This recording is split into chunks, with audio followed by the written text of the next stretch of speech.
Ladies and gentlemen, I know a lot of you guys looked at the title and you said, is that correct? Did this guy that you see on my screen actually get convicted of 212 years in prison? What did he do to get that kind of time? It's a very odd number. It's definitely not something normal. Okay? But let me give you guys a few details about this California based man by the name of Ali F. Elmezian. Elmezian. I don't know if I pronounced that right. And to be honest, if you murder children, I don't give a crap if I pronounce your name correctly. But that's the individual that you see right there. And I don't know how this wasn't plastered all over the news.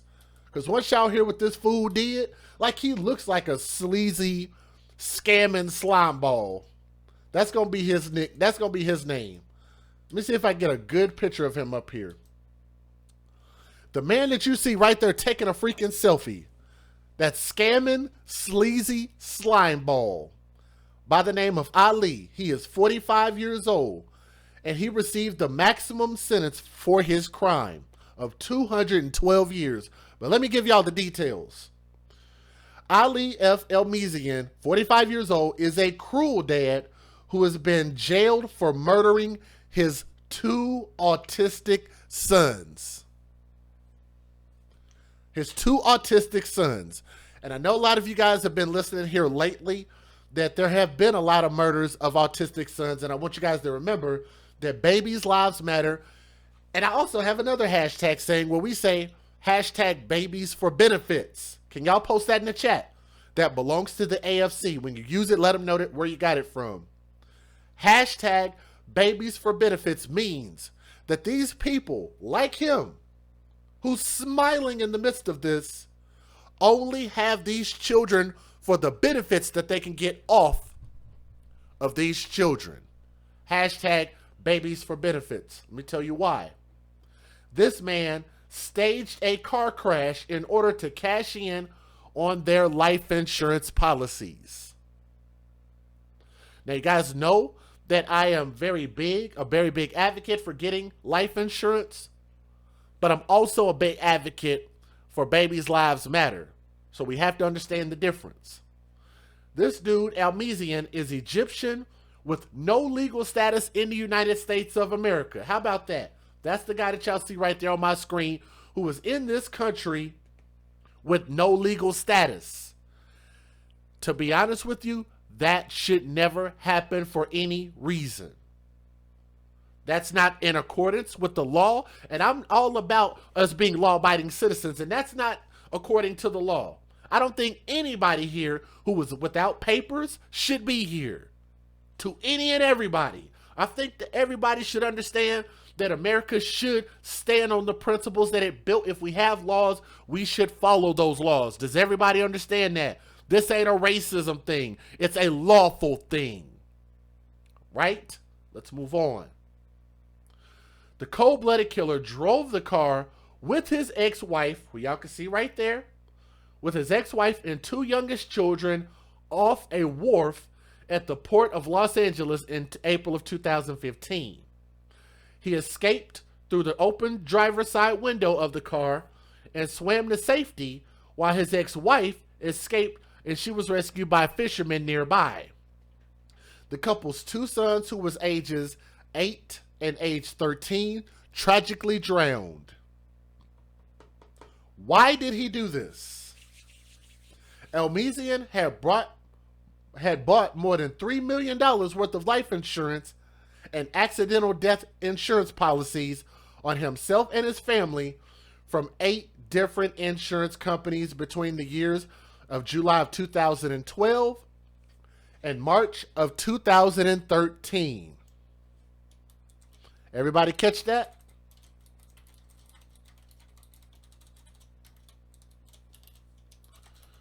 When there's smoke, there's fire, right?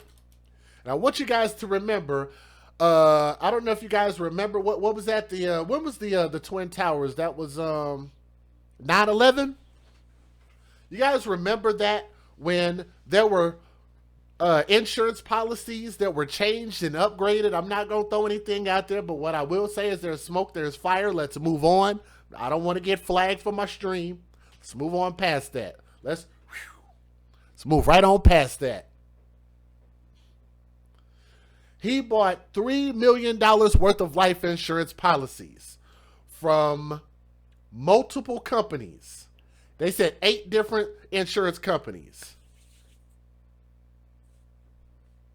Elmezian paid premiums in excess of $6,000 per year for these policies, despite reporting income of less than $30,000 per year on his tax returns. The dad repeatedly called the insurance companies to verify that the policies were active, and even called at least 2 of the companies to confirm his claims would not be investigated 2 years after he purchased the policies. What a thorough, loving father, huh? This evil dad has been jailed and sentenced to 212 years in prison. The 45-year-old killer received the maximum sentence allowed under the law.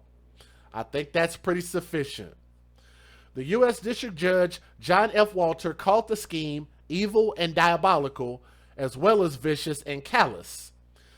He is the ultimate phony and a skillful liar, and is nothing more than a greedy and brutal killer, according to Judge Walter. And I think that's a pretty sufficient description. The only regret that the defendant I read that wrong. The only regret that the defendant has is that he got caught. Wow. His only regret is that he got caught. According to the news, Walter also ordered Elmezian to pay $261,751 in restitution to the insurance companies that he defrauded. Elmezian was arrested in 2018, and he has remained in federal custody ever since. He was found guilty in October 2019 of 4 counts of mail fraud, 4 counts of wire fraud, and 1 count of aggravated identity theft, and 5 counts of money laundering. So needless to say, with him being an undocumented person here, that could lead to a whole slew of problems, which is also why we have to think, how many other people are out there just like him who had that smug look on their face, and the only thing that they're doing is trying to take advantage of our system and the legal loopholes and things like that in order to take advantage of children who can't speak for themselves nor defend themselves, and they are at the absolute mercy of their caretakers, like that fool. His only regret is that he got caught. Let me give you guys the fair usage. Let's get it.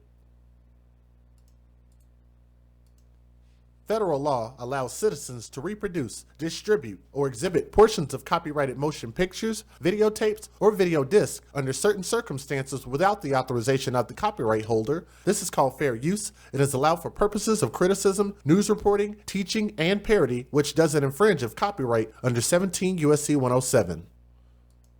All right, here are a couple of news videos. Let's get it.